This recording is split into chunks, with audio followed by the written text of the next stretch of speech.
doesn't scare me. Boom! Oh no! Boy! Stop! Boy!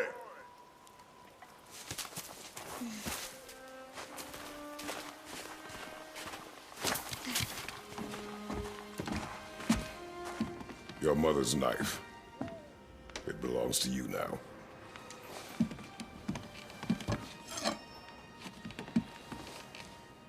What for? A test. She taught you to hunt, yes? Yes, sir. Then show me what you know. I am hungry. Feed us. What are we hunting? You are hunting deer. Which way? Your hunt. You tell me. South? Is that a question? South.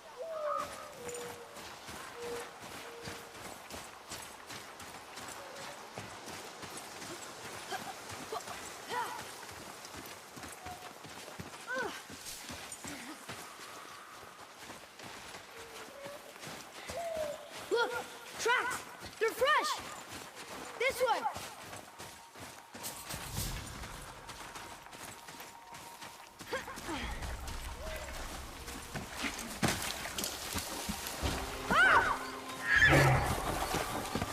Found it!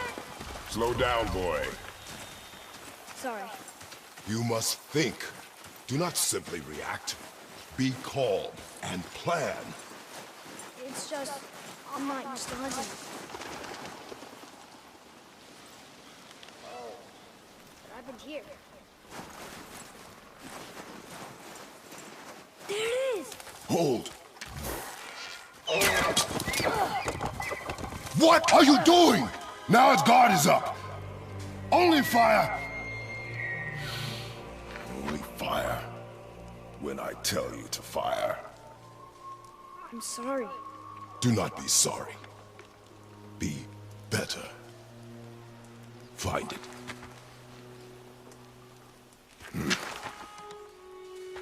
Find it.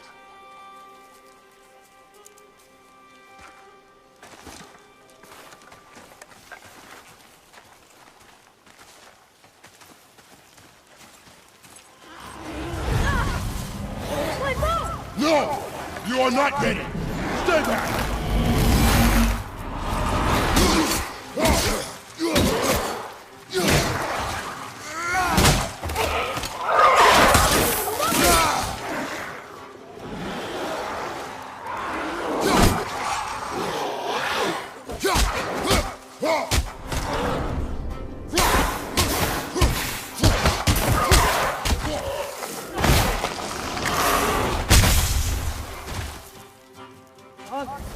I knew something fell off about the forest. Keep moving.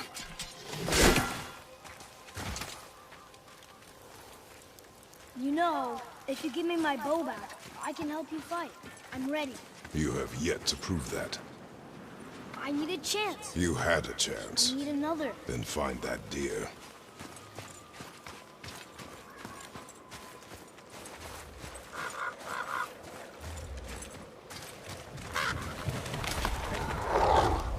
Back away, boy!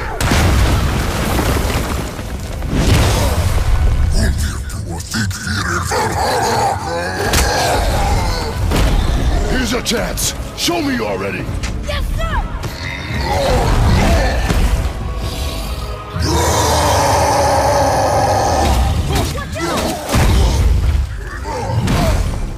Back off, get a clean angle! And space your shots! I will draw it to me!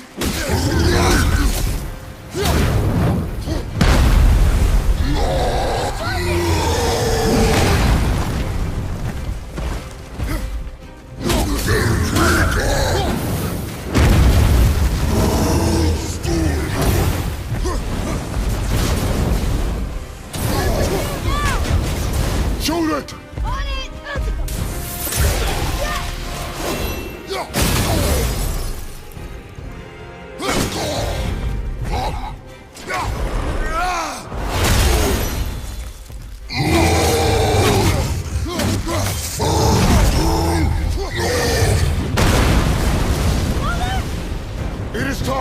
I will bring it down! You will kill it!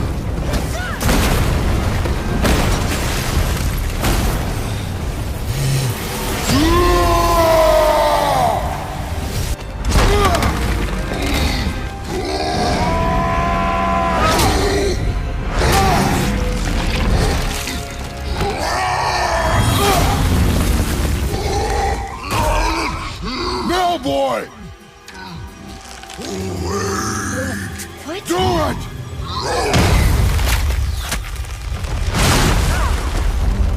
Off the ice! No!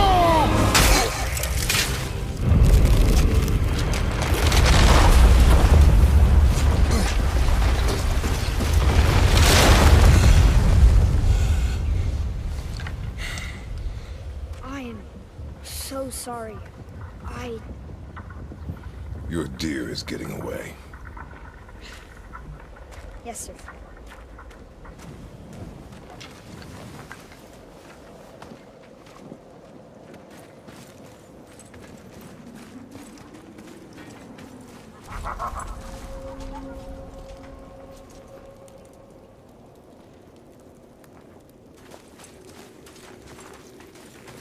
I can't believe we fought a real troll.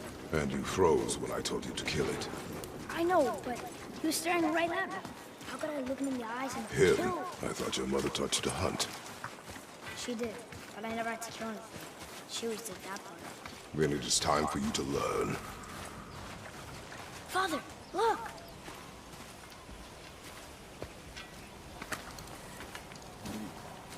Wait for my mark. Relax. Do not think of it as an animal. It is simply a target. Clear your mind.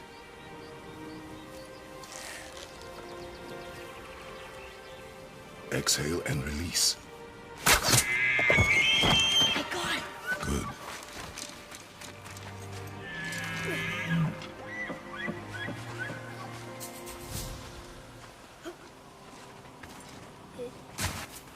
It's still alive.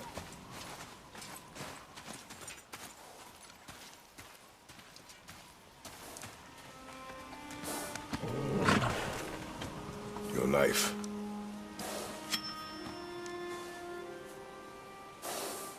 No. Finish what you started.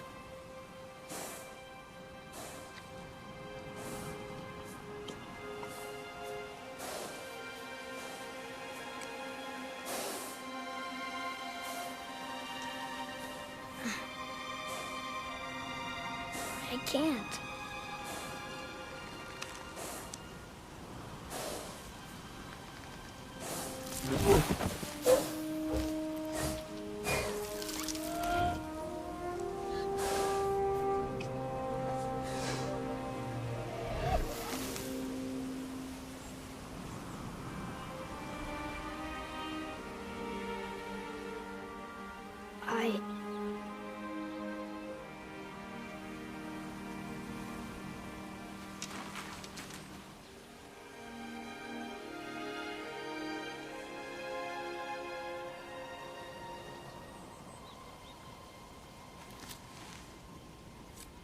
Now, you are ready.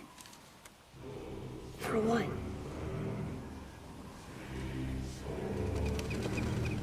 A new beginning.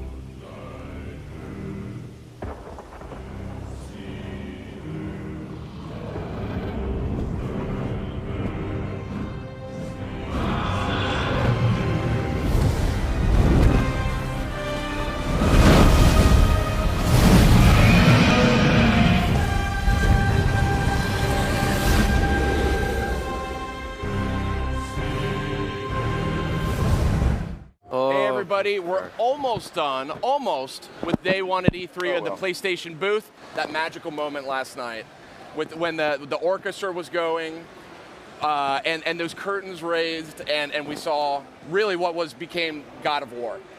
What was going through your head as you saw all of this? Don't screw up, don't screw up, don't screw up. No, actually, I was super relaxed about the playthrough, and when I kind of got a full view of the audience, and we started playing, and everything started clicking in, it was the greatest feeling ever. I mean, it was when Kratos first came on screen, and people stood up and cheered. Like, that kind of threw me. I knew we kind of left room for applause. Like, maybe people will clap here. Oh, he broke his mic. Seriously, you cannot trust this guy with any technology. Do you want to take that off? He's shedding the mic, right? Like, he's so tough, he breaks mics with his 2 fingers.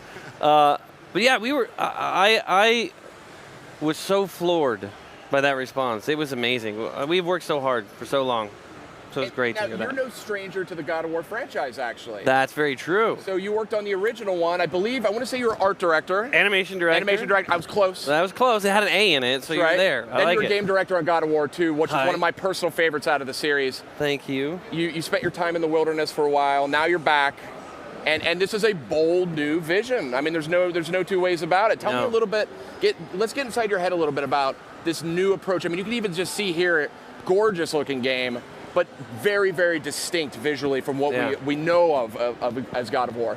Yeah, I think right from the beginning, we wanted to rip this whole thing up and rebuild it from scratch. Find all the things that worked. Really the things that were like, this is great, we love this must stay.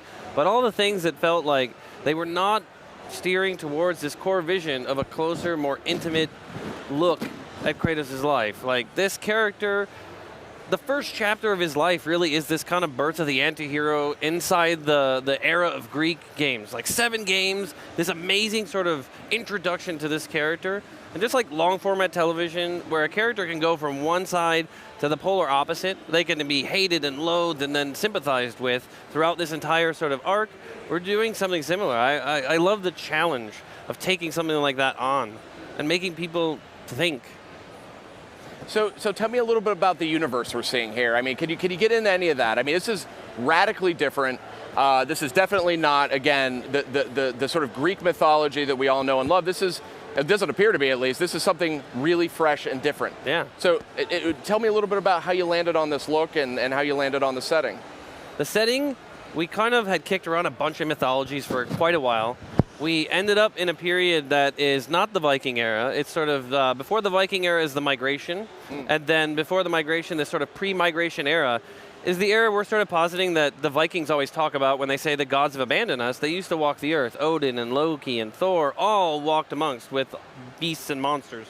So this period of time in Scandinavia that we're at is actually this time when the gods walk the earth.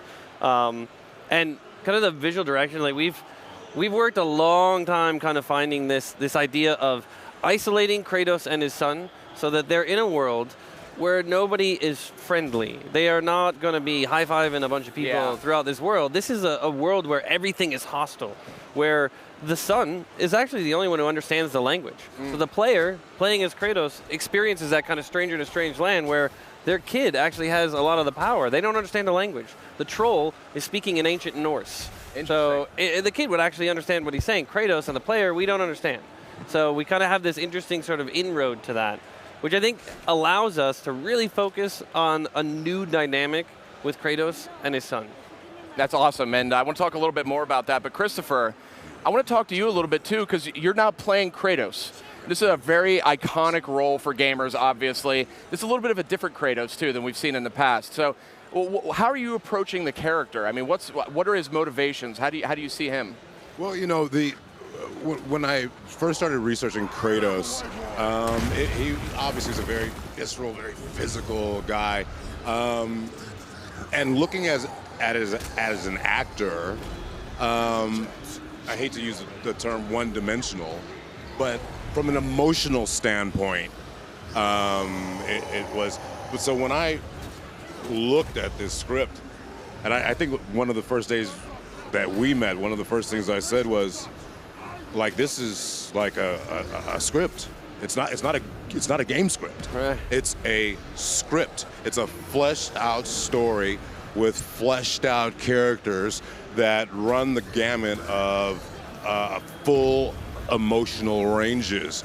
And what really touched me was Kratos and his struggle to accept a new role, to not be the same old Kratos.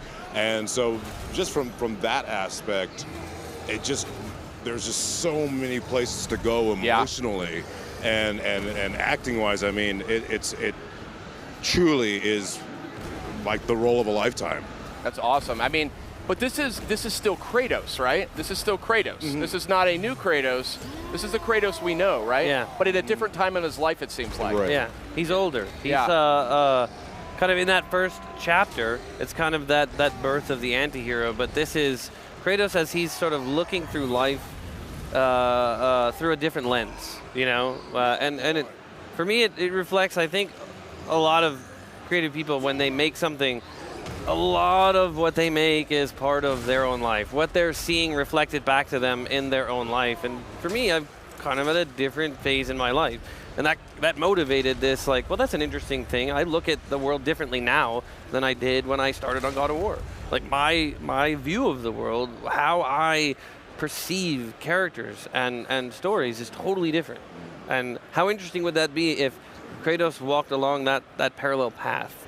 I love that you mentioned that because I remember I was working in the games press when God of War first came out, and a big part of the charm was how, you know, how Christopher put it, you know, one or two dimensional Kratos was. That was actually very charming at the time. I mean, it was rage. Yeah, it was just rage, and you knew exactly where he stood, and he was very predictable, and he was unpredictable in a predictable way. You know what I mean? Yeah. But I love this relationship with the son, and we're going to see a little bit more. In case you missed any of the footage from last night's press conference, we're kind of recapping that here.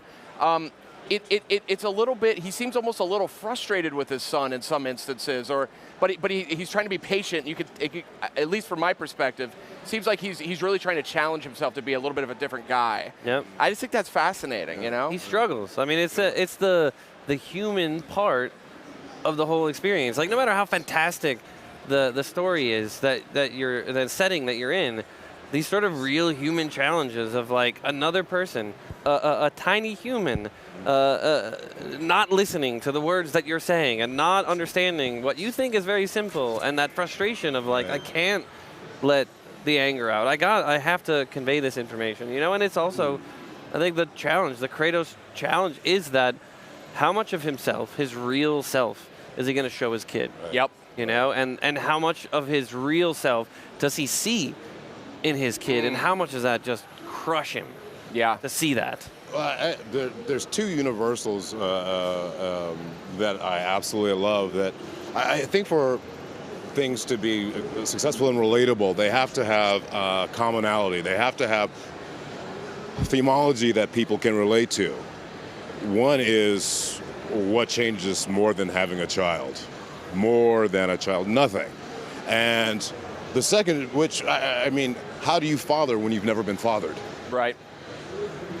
You know, and trying to find that. That's really good. Know. That's great. Did you just come up with that now? I've actually been thinking about it. God, Yeah? we're going to pay you. Well, that is the cherry on top. That is really good. How do you father when you've never been fathered, man? I mean, I just came up with that. Now, I love this scene in particular. I think this is the one. There was, you know, some great combat, some great action in the scene in this entire demo, but this little sequence right here gives me chills, even watching it again. Let's just take a second and acknowledge it.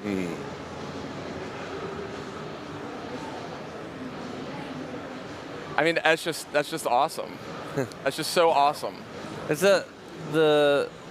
I think a lot of this whole experience started at that moment. Yeah. That concept of the missed moment, the bad timing, you know, that idea of kids ready to open up, Kratos looking ahead, doesn't want to deal with the problem. He's in a moment of, like, his own after something like that. That's right. And then Kratos is ready to open up, and it's kind of that I don't have the strength to pat you on the back, but I feel 100% comfortable and have the strength to take a giant troll down. Yeah. That's my wheelhouse, but emotions and any kind of vulnerability, any kind of compliment, when, as he so beautifully put, he's never been fathered.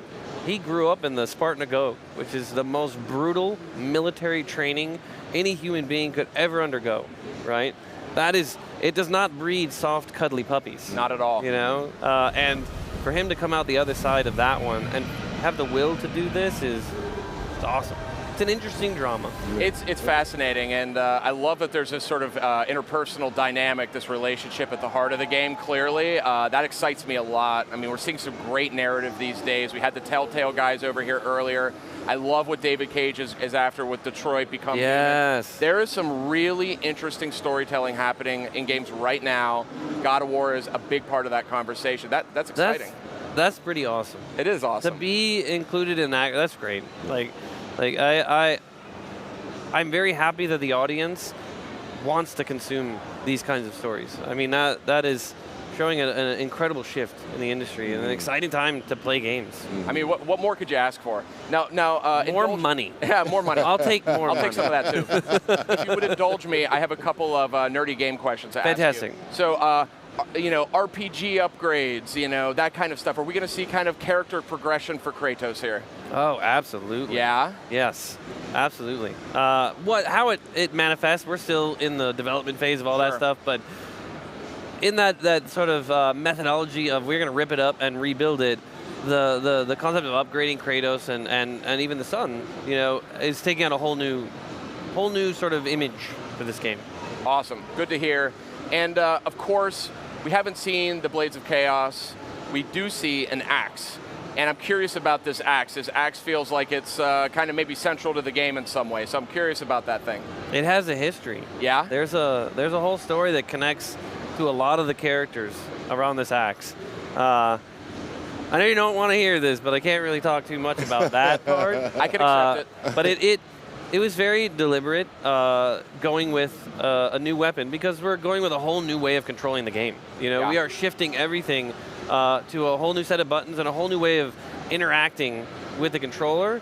And I think if we had something too familiar, you would start going to the old standby, square, square, triangle, and why doesn't that work? And I think it's a little bit easier to introduce people to something like that. But yeah, we had a long development cycle on that thing, and it went through a lot of revisions. But where it's at right now is awesome, and it's thanks to an incredible team who have not stopped working for years trying to get this thing going. So, Santa Monica Studios. That's exciting to hear. And I can only imagine, does the sun have a name, by the way? GameSpot says it's Charlie. Charlie? Charlie. I don't know where that came from. That's fun. Charlie, right? Did you leak that? I did. You had a good phrase here, but leaking Charlie? I know. Come on. I actually said that was Charles, supposed to be a secret. It's very Norse, Charlie. It's the old, ancient Norse, Charlie. That's not a thing we're talking about either. But we'll go with codename Charlie for now. There are going to be so many Charlie trophies in this game, it is ridiculous. I feel bad calling him the Sun constantly. At some point, I feel like I want to have a name for him. But is he going to be factoring into gameplay at all? Is he going to be like helping Kratos while he fights? I mean, we saw a little bit of that there, but the kind of interesting sort of narrative skeleton we have around this is the idea of teaching, of passing knowledge on from parent to child, from father to son. And in that time period when survival was literally a step at a time, this kind of information is what allowed you to take that next step. So it is incredibly important. And throughout the entire game, Kratos is constantly teaching the child in banter and actual interactivity. But we've dedicated like an entire button to the kid, sort of leaning into the camera a little bit and pairing that with a button so that wherever you look, press the sun button. If it's at an enemy and you want to attack them, that one button's going to let you attack them. Oh, that's awesome. It's going to let you start a puzzle and interact with a door or something like that. Sun goes over there, Very simple, very accessible, but in a pinch, in sort of under duress, you can do it very quickly because it's just instinctive. It kind of feeds into that instinctual loop for the player. That'd be really handy in real life. It was just occurred to me as well. I know, right? There was a lot of talk in the beginning of like you'd hit the button, but he would be like, "I don't want to do that." we'll do that in the teenage years, where you just keep hitting the button, and they're like, "Whatever, dude, I'm not doing that." What more is there to say? Actually, quite a lot, but we are out of time. Corey, Christopher, real pleasure to have you by the show. I have a feeling we're going to be hearing a lot more about God of War. Oh, very good, very good. Thank you. And congratulations. Thank Hell of a you. show. Thank you. Thank you very much.